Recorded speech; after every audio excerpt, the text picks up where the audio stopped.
ते येताना माझ्या एक गोष्ट निदर्शनास आली, ती म्हणजे एक फॅमिली आली होती आणि ती वर येत असताना त्यांनी खाली सूचना दिल्या होत्या, जिथे आपलं चेकिंग झालं की कोणते स्पीकर वगैरे आणले असतील तर स्पीकर लावू नका. मात्र त्या मंडळींनी मोबाईलवर भक्तिगीते लावली होती प्रल्हाद शिंदे यांची.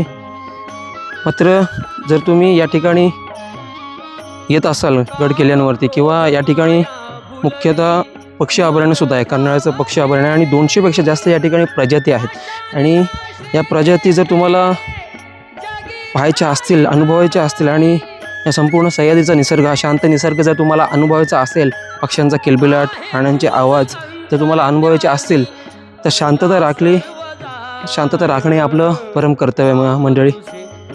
आणि तेच शांतता भंग करण्याचं काम ते लोक करत होते. जरी भजन वगैरे ऐकत असतील, मी भजनाला विरोध करत नाही, संगीताला विरोध करत नाही. प्रल्हाद शिंदे यांची गाणी आम्हीसुद्धा सकाळी ऐकतो, मात्र घरी ऐकलेली बरी ती गाणी. अशा ठिकाणी जर तुम्ही येत असाल तर शांतता राखलेली बरी.